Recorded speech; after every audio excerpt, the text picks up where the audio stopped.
What a joy and privilege it is for me to walk with you today for our daily thought.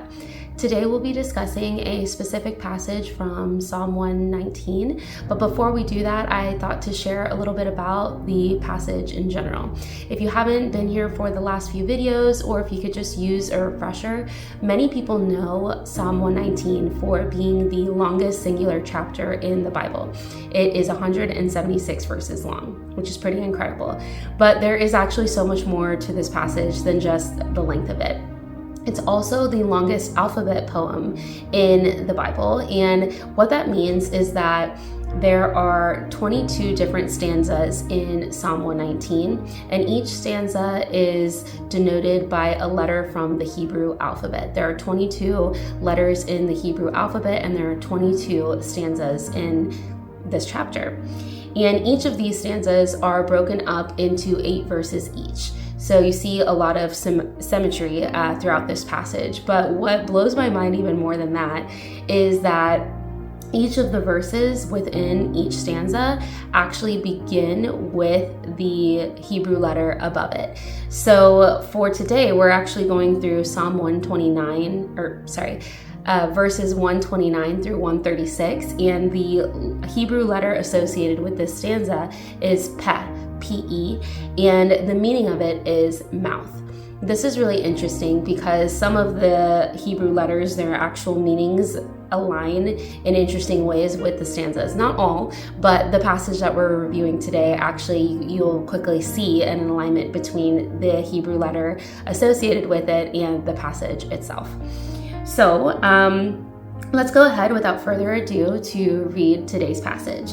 We're reading Psalm 119, verses 129 through 136, and I'm reading from the ESV translation.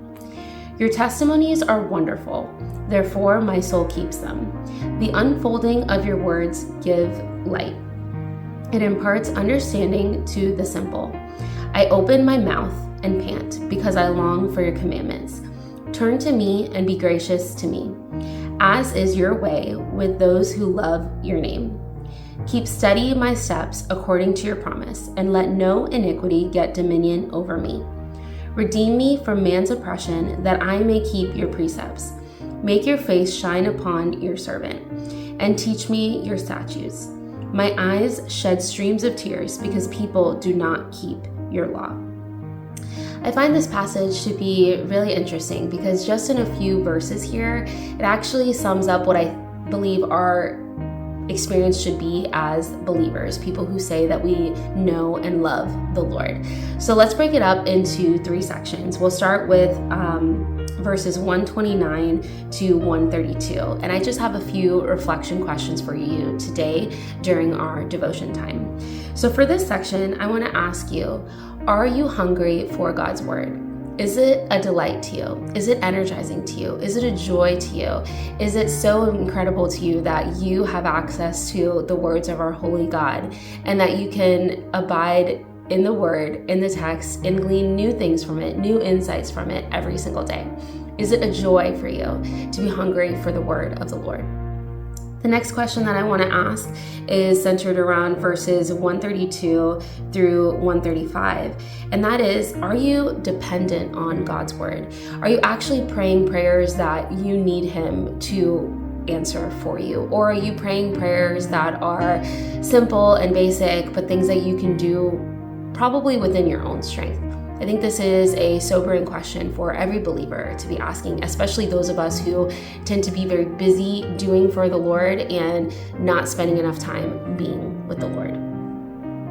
The last question that I want to ask you is centered on verses 136, and this is a heavy one. The question is, are you grieved when God's word is rejected? It's no surprise that we live in a world today that outwardly opposes God, outwardly opposes divinity, outwardly opposes the Holy Bible. And as believers, this should grieve us deeply. It's easy for us to just go about our daily lives and, do our devotions and go to church and center ourselves around Christians and do all of the right things. But this text is reminding us a really important question to be asking. Are we grieved that there are so many millions of people in our world today, that there are family members and friends and coworkers and loved ones in our own lives who have either not known or have rejected God's word altogether?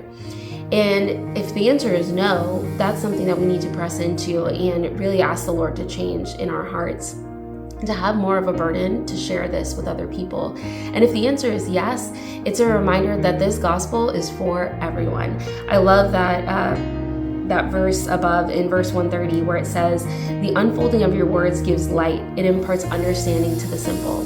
God's word is for everyone, every nation, every tribe, every education background, every race, every age, every gender. It is for everyone.